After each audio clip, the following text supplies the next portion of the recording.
البيوغرافي ديال اليوم هي على واحد الشخصية بارزة دازت في التاريخ المغربي الحديث، وهنا كندويو على دريس البصري. اتفقنا معاه ولا اختلفنا، كيبقى من الكوادر اللي دازوا في البلاد، خصوصا في عهد المرحوم الحسن الثاني، وكيتعتبر من اذكياء الداخلية اللي دازوا في المغرب، ومن اكبر الجلادين اللي تحفرت سميتهم وتربطات بسنوات الرصاص. وفي هذا البيوغرافي راه قلبنا لكم على شي معلومات من قاع الخابيه، دونك غادي نحكيوهم لكم ان شاء الله اليوم، ونبداو على بركه الله. وما تنساوش توركوا على جميع البطونات وتطلعوا على فيلم بالخف، لان كاين افلام جديده تنتظركم. دريس البصري تزاد في نوفمبر 1938 في مدينه سطات، وبالضبط في الجهه ديال الشاويه البصاصره. هو ولد اسره فقيره، باه يعني في الوقت ديال الازمه الخانقه في ذاك في العهد ديال الحمايه الفرنسيه، كان قرر يهاجر من الباديه للرباط، ولقى خدمه تما كشاوش في اداره السجون. وهذا الشيء دابا هذا الشيء بحال اللي كنهضر لكم على ابان الحمايه الفرنسيه يعني. ومن بعد الاستقلال وكان مزير وليداتو مزيان، لان كان كيشوف بالله الا قراو كانوا غادي يوصلوا مزيان، وقرا وليداتو واخا كانوا يعني اون فامي نومبغوز، كانوا اكثر من 7 ديال الخوت. والسي دريس فاش كان صغير كان قرا في ثانويه بن عباد، ولكن يقال انه عمرو خدا الباك والتحق بسلك الشرطه كاوفيسي. وبما انه كان عنده معارف مع شي ناس في كازا كانوا خدامين في الكابيني ديال الاوفقير، غادي يبقى يترقى في الستينات حتى غادي يولي المدير ديال الكابيني ديال حمد الدليمي، وترأس الكابوان اللي هي الدي اس تي حاليا، في الوقت اللي تختطف وتغتال بن بركه يعني في سنه 1965. كان دريس كيخدم مزيان في الدي اس تي، وبانت الكفاءه ديالو كيفاش حتى كان كيجمع المعلومات على جميع اعداء النظام في الوقت ديال سنوات الرصاص. وفي 1965 كان السي دريس كان مازال صغير، كان في عمره 24 عام، وكان كيقرا اون باراليل في جامعه غرونوبل يعني، وخدا الليسونس في القانون، لان الدليمي كان قال له اذا بغيتي تمشي بعيد خاص ضروري يكون عندك شي ديبلوم. ودريس اجتهد وخدا الشهاده اللي غتخول له يولي على راس وزاره الداخليه اللي هي ام الوزارات. دونك بحال اللي قلت في الاول ما خداش الباك، ولكن يمكن دار شي باك ليبر ولا شي حاجه، ولا عطاوه الباك، ولا الله اعلم.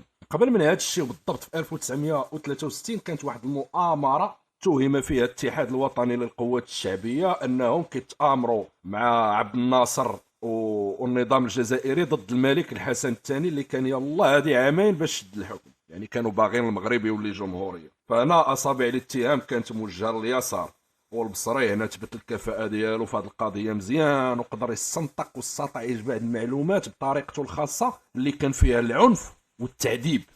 كان حتى هو كيعذب بيديه وكيخدم بيديه، لدرجه ان اوفقير براسو كان معجب في البصري وبالطريقه ديال الخدمه ديالو. اوفقير اللي هو حتى هو يعني الشاف ديال المعذبين، وكان كيتعجب للطريقه ديال البصري، حيت اوفقير كان كيشوف النتائج يعني، ماشي الوسيله كيفاش توصل لها، ولكن كان بحال اللي كيقول ميكيافيل الغايه تبرر الوسيله. فهنا اوفقير غادي يقربوا لعنده، غادي يجيبوا لعنده وزاره الداخليه، وحطوا في الاداره الترابيه في الداخليه قسم الولاة. وبعد الانقلاب ديال 1972 يعني اللي كان فيه اوفقير وتقتل، البصري غيتكلف بالدي اس تي، وفي 1974 غادي يولي كاتب الدوله في الداخليه، وفي 1979 غيستلم وزاره الداخليه. البصري بدا كيكبر وحتى المغرب كيكبر يعني، المغرب الدوله كتكبر والبصري حتى هو كيكبر معاها. وبما ان الدوله كتكبر المشاكل ديالها كتزاد، خصوصا بعد الاحداث ديال السخيرات. وهنا باوامر من المرحوم الحسن الثاني قال لهم جيبوا لي شي بوليسي يكون مجهاد. انا غيجيبوا ليه دريس البصري، اللي نقدروا نقولوا بدات حياه البصري كشبه مستشار امني القصر الملكي، بالذكاء ديالو والاخلاص ديالو والوطنيه اللي كانت فيه يعني، خلاته هو يكون بحال عيون الحسن الثاني، وكسب الثقه ديالو. وكل ما كبر المغرب كان كيكبر معاه دريس البصري. ما خصناش ننساو بلا دريس البصري كان واحد الكادر امني امبيسيو وكيخدم مزيان، بحيث كانت معطيه له شؤون الداخليه ديال البلاد، وكان كيهندس الخريطه الامنيه. وفي 1985 غادي تزادوا الوزاره يعني، زياده على وزاره الداخليه غتزادوا حتى وزاره الاعلام، لان بعد احداث ديال كازا والمشاكل الاقتصاديه، وكان خص وزاره الاعلام تكون خاضعه للداخليه باش تخدم البروباغندا المخزنيه. ودريس البصري خدم زوج وزارات بتفان واخلاص، وما غيطلق وزاره الاعلام حتى 1995 يعني 10 سنين من بعد كان رئيس الحكومه في ذاك الوقت كان هو عبد اللطيف الفيلاني البصري. فاش شد الاعلام والداخليه ولا عملاق، وحتى واحد من الوزراء ولا المستشارين كان كيتحرك حداه، لان كانت عنده الودن ديال الحسن الثاني اللي كان بحال شي شجره. الحسن الثاني الله يرحمه كان بحال شي شجره كيديها الريح، مع ديك الريح كيمشي وكيبني القرارات ديالو السياسيه. وكانت الرياح ديال البصري كتضرب بقوه اكثر من اي واحد من غير الكوادر الامنيه الاخرى والمستشارين ديال ساماجيستي. يعني كنهضر انا على الوزراء والناس اللي كان عندهم اكسي ديريكت للحسن الثاني. فالبصري كان كيأثر على الملك، لان كان كيجيب المعلومه بالخف وكان معروف بالسرعه، يعني اي حاجه كيجيبها قبل الوقت. المهم البصري كان قنع الملك الحسن الثاني بصفته كمكلف على ملف الصحراء ان الاستفتاء ديال تقرير المصير غادي يكون في صالح المملكه المغربيه، وان البصري عنده واحد اللوفي باش يقدر يخلي نتائج الاستفتاء لصالح المغرب. يعني السيد تيلمون كان تايق في راسو، وكان عنده لي زوتي اللي كتخليه انه يكون يعني اكثر من رئيس الوزراء، يقرب من الملك يعني بالمعلومات، كيجيب لي زانفورماسيون، خدام مزيان في الداخليه والاعلام وسميتو. وكان حتى هو كيدير لانفلونس على الانتخابات، يعني على نتائج ديال الانتخابات. وكانوا بزاف ديال الاحزاب تصنعوا في الوقت ديال البصري وهي احزاب مخزنيه، يعني حنا كنهضروا هنا على السياسه. وكان طيلمون تايق في راسو كيقول بان النتائج ديال الاستفتاء شي حاجه اللي غادي تنظمها الامم المتحده، هو يقدر عنده اللوفي انه يخلي القرار في صالح المغرب. يعني الاستفتاء ديال الصحراء المغربيه، المغرب هو اللي غادي يربح في هذاك الاستفتاء. يعني هنا كندويو على ان السيدريس كانت عاطيه هاد القضيه هذه واحد الثقه في النفس امام الحسن الثاني، وهاد الثقه خلت دول بحال الجزائر وليبيا يماطلوا في هذا الدوسي، لان المغرب حاكم على الارض، ارض الواقع. هذيك راه الارض ديالنا، وحنا اللي عندنا تما الجيش ديالنا والاهل ديالنا، وكيملك وسائل الانتاج ديال الصحراء المغربيه. كان البصري لان طيلمون رجل قوي، كان حتى الجزائر وليبيا والدول الاخرى المعاديه للوحده الترابيه المغربيه كانوا كيخافوا، لان يمكن فريمون داك الاستفتاء يجي لصالح المغرب وصافي وغادي يفكوا الجره. ولكن بعد موت الحسن الثاني واعتلاء الملك محمد السادس نصره الله العرش، عرف بان البصري كان تايق في راسو، واكد على المغربيه الصحراء، لان لا للمساومه في مغربيه الصحراء. في العهد ديال محمد السادس ما كاينش داك اللعبه لا بلاتي الاستفتاء، ما عندناش الصحراء مغربيه، فهمتي؟ ما كاينش سميتو. ف لا ديسيزيون ديال الملك هي اون ديسيزيون فيرم، وان الصحراء مغربيه لا نقاش ولا جدال فيها.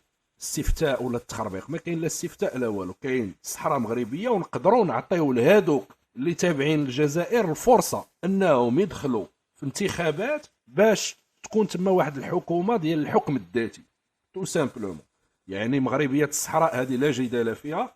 وعاد غنشوفوا عاوتاني داك القضيه ديال الحكم الذاتي وكيفاش لامبلونطاسيون، هذاك كيتسمى لا فاز 2، فهمتي؟ هذه هي السياسه ديال الملك محمد السادس، على خلاف الحسن الثاني اللي كان، لان البصري كان كيعمر ليه ودنيه، كيقول ليه لا دير الاستفتاء، ارى الاستفتاء لصالح ديالنا، وانا كان غارونتي بان غادي المغرب هو اللي غادي يربح. ما علينا. البصري عكل مزيان في القضيه ديال الحاج ثابت هذه في اوائل التسعينات، لان ثابت كان في لي رونسينيمون جينيرو، وكان البصري على علم بالجرائم ديالو، ولكن ما كانش كيعلم بهم الحسن الثاني. ففاش وصلت الحسن الثاني من طرف المستشارين ديالو دو ريبريز، قرر يعطي الملف للجنرال بن سليمان اللي اعتقل ثابت.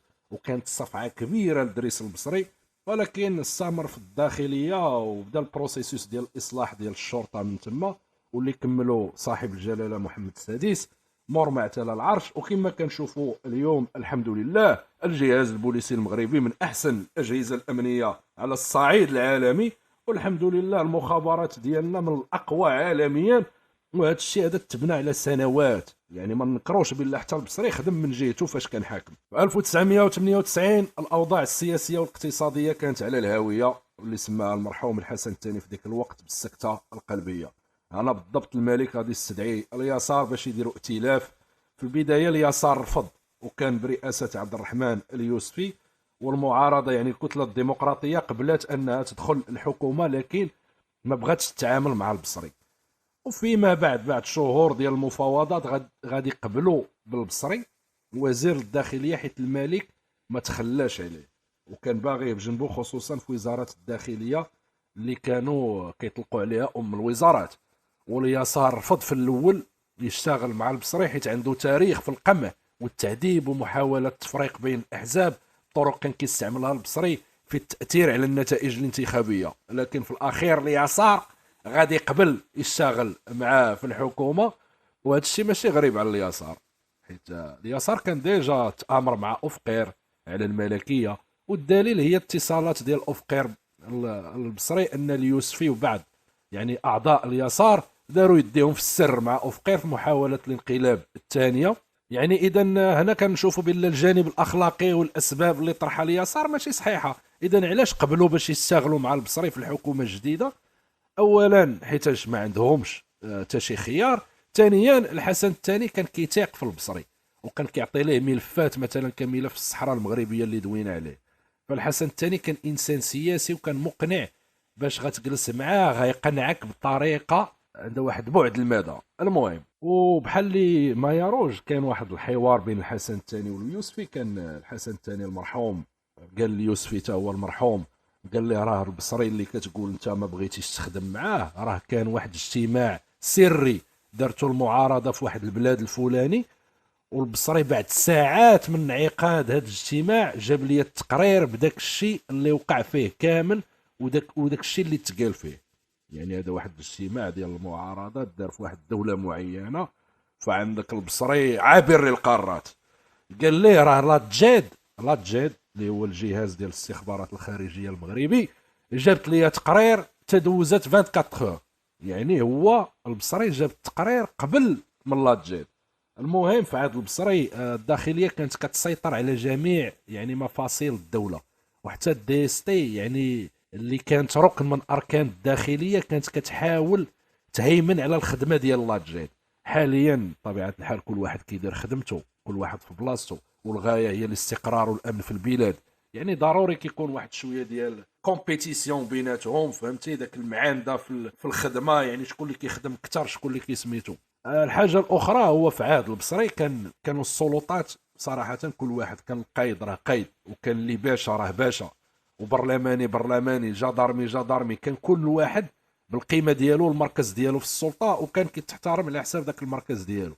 يعني كانت هي الغايه هي اثبات شكون اللي قوي فيهم وشكون اللي كيتوصل بالمعلومات قبل، لا في الداخل ولا في الخارج، وكان تدخل في السلطات بيناتهم. والملك كان يعني كيبين ان البصري كان كيخدم اكثر، والتقارير كتنزل في المكتب ديال صاحب الجلاله باسرع وقت ممكن. الكوتي الاخر الانساني هو ان البصري كان كيتهلا في الناس اللي كيخدموا معاه، كاين اللي خداو مناصب عاليه في الدوله بسبب الكفاءه والخدمه ديالهم، ويقال ان البصري ما كانش كينعس او كان كينعس ساعات قليله، وكان دماغه خدام 24 اور سور 24 7 جور سور 7.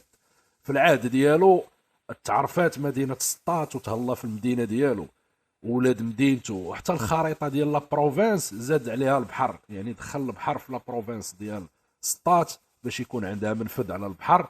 وكان في العهد ديالو بزاف ديال التجاوزات بحال الموظفين الاشباح في المقاطعات والبلديات، وحتى في وزاره الداخليه، لان في وقته كان الريع كان داير خبله، وكان البيع والشراء كيدار عيناني بيناني. النهايه ديال البصري كانت في عهد الملك محمد السادس نصره الله، حيث انه تخلى على الخدمات ديال دريس البصري بعد ما اعتلى محمد السادس العرش.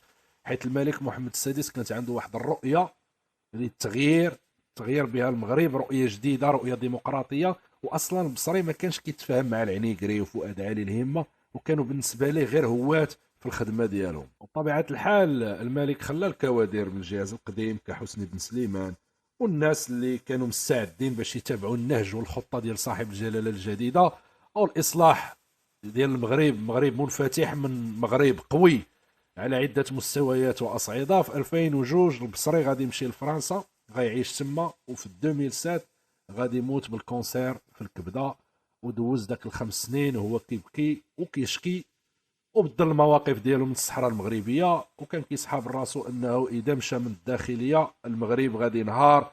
ولكن الكوادر الامنيه اللي شاده البلاد دابا ومن قبل تبتات على الكفاءة ديالها والحمد لله. والداخلية ولا الأمن ماشي واقف على إنسان واحد، بل هو توت اون ايكيب اللي كتخدم المغرب واللي كتخدم الأمن الوطني من أجل مستقبل زاهر ومستقبل آمن لجميع المواطنين المغاربة. فاش مات البصري الجثة ديالو كانت غتدفن في السطات، لكن فاش وصل المغرب جات أوامر باش تدفن في الرباط في مقبرة الشهداء بلوسيون. وهذه كانت هي النهاية ديال أقوى رجل في الداخلية تاريخ المغرب. نتمنى أن الحلقة تعجبكم، وأضرب لكم موعدا في حلقة قادمة إن شاء الله. والسلام عليكم ورحمة الله تعالى